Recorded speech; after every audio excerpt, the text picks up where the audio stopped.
La baisse de la dotation de l'État aux villes, là aussi l'heure est aux économies, sauf dans un domaine, la sécurité. De droite comme de gauche, les mairies sont en train aujourd'hui de s'équiper et parfois massivement. Enquête Hugo Clément, Vincent Pifteau. Ils partent pour une patrouille de routine. Cartouche. Armes chargées, prêtes à l'emploi. Ces hommes ne luttent pas contre le grand banditisme.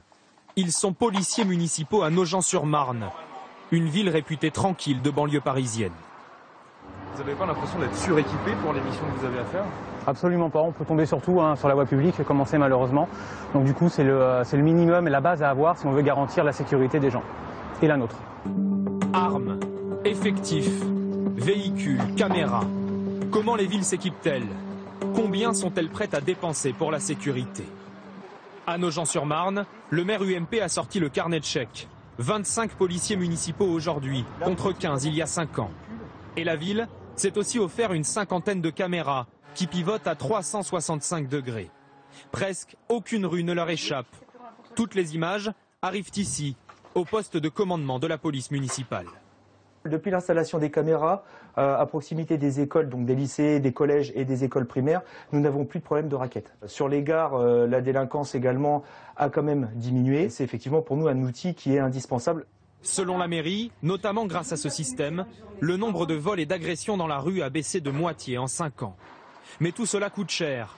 800 000 € pour l'installation des caméras, près de 2 millions par an pour le fonctionnement de la police municipale. Le budget a doublé en quelques années et le maire assume. Ça a un coût et j'avais prévenu mes concitoyens. À chaque début de mandat, à chaque élection municipale, je les avais prévenus du coût en question. Ça représente l'équivalent de 3 à 4 points d'impôts, de taxes. Mais c'est le prix à payer pour vivre dans une ville sûre. Un point de vue partagé par les habitants croisés ce jour-là. Vous êtes d'accord pour que la commune dépense des sous pour ça? Bien sûr. Bien sûr, c'est la sécurité des Nogentais. C'est une ville calme, est-ce qu'il y a besoin de tout ça? Bah si, quand même, en plus. Moi je pense, parce qu'avec tout ce qui se passe aujourd'hui. C'est rassurant de pouvoir se promener le soir en toute sécurité, à n'importe quelle heure. On le voit aussi les gens sont décontractés, les voitures, des fois les fenêtres sont ouvertes, enfin bon, c'est rassurant. Et certaines mairies vont encore plus loin.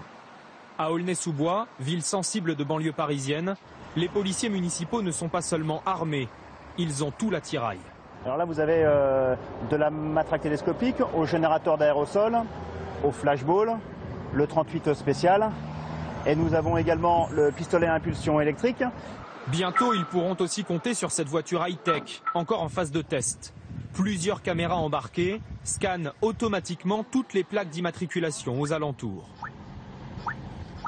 Là, on a un exemple type. Ce véhicule est stationné du mauvais côté et gêne la libre circulation des autres voitures. Au passage, vous allez voir, le véhicule va la détecter, va relever la plaque d'immatriculation. Voilà, ça s'affiche ici. Et le contrevenant recevra directement à son domicile le procès verbal de contravention. Vous n'avez même pas besoin de descendre du véhicule. Et on n'a même pas besoin de descendre du véhicule, ce qui fait que c'est un gain de temps énorme dans notre activité quotidienne. Cette voiture sera louée par la ville pour plus de 25 000 € par mois. Un investissement que les centaines de futures contraventions devraient en partie amortir. En bref, on en a parlé ce week-end.